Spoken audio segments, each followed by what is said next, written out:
मशहूर गाना ऐ मेरे वतन के लोगों। सबसे पहले लता मंगेशकर ने कवि प्रदीप के लिखे इस गाने को गाया था 27 जनवरी 1963 को भारत के पहले प्रधानमंत्री पंडित जवाहरलाल नेहरू के सामने। लेकिन क्या आपको पता है इस गाने का जन्म कैसे हुआ था? 1990 के दशक में BBC के नरेश कौशिक से हुई एक खास बातचीत में खुद कवि प्रदीप ने ये बात बताई थी। प्रदीप ने क्या कुछ कहा था इस गीत को लेकर, उन्हीं के शब्दों में है यह। 1962 के भारत चीन युद्ध में भारत की बुरी हार हुई थी। पूरे देश का मनोबल गिरा हुआ था। ऐसे में सबकी निगाहें फिल्म जगत और कवियों की तरफ जम गई कि वे कैसे सबके उत्साह को बढ़ाने का काम कर सकते हैं। सरकार की तरफ से फिल्म जगत को कहा जाने लगा कि भाई अब आप लोग ही कुछ करिए, कुछ ऐसी रचना करिए कि पूरे देश में एक बार फिर से जोश आ जाए और चीन से मिली हार के गम पर मरहम लगाया जा सके।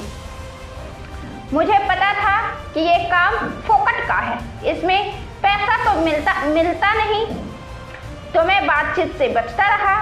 लेकिन आखिर कब तक बचता? मैं लोगों की निगाह में आ गया। क्योंकि मैंने पहले भी देशभक्ति के गाने लिखे थे, इसलिए मुझसे कहा गया कि ऐसी ही एक गीत लिखा जाए।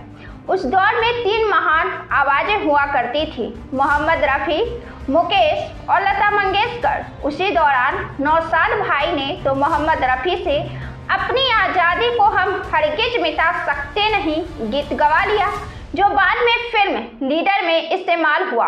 राज साहब ने मुकेश से जिस देश में गंगा बहती है गीत गवा लिया, जो इस तरह से रफ़ी और मुकेश तो पहले ही रिजर्व हो चुके थे।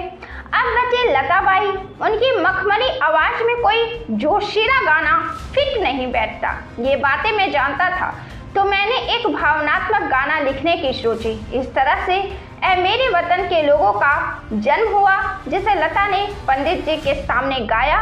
उनकी आंखों से भी आंसू छलक गए।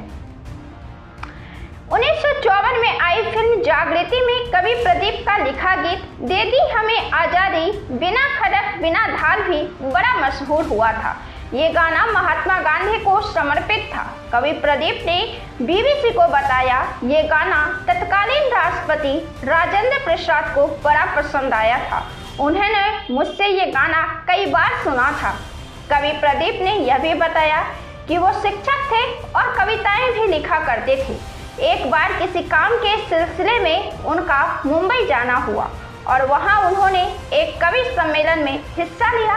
वह एक शख्स आया था जो उस वक्त बॉम्बे टॉकीज में काम करता था। उसे उनकी कविता बहुत पसंद आई और उसने ये बात बॉम्बे टॉकीज के मालिक हिमांशु राय को सुनाई। उन्होंने फौरन कवि प्रदीप को बुलवाया और कुछ सुनाने को कहा। प्रदीप ने कहा, हिमांशु राय जी को मेरी रचनाएं बहुत पसंद आई और उन्होंने मुझे फौरन 200 रुपये प्रति माह पर रख लिया, जो उस वक्त बड़ी रकम हुआ करती थी। इस इंटरव्यू में कवि प्रदीप ने यह भी बताया था कि वो 90 के दशक के संगीत से बिल्कुल खुश नहीं थे और इस वजह से उन्होंने गाने लिखने बंद कर दिए थे। साल 1998 में कवि प्रदीप का निधन हो गया था।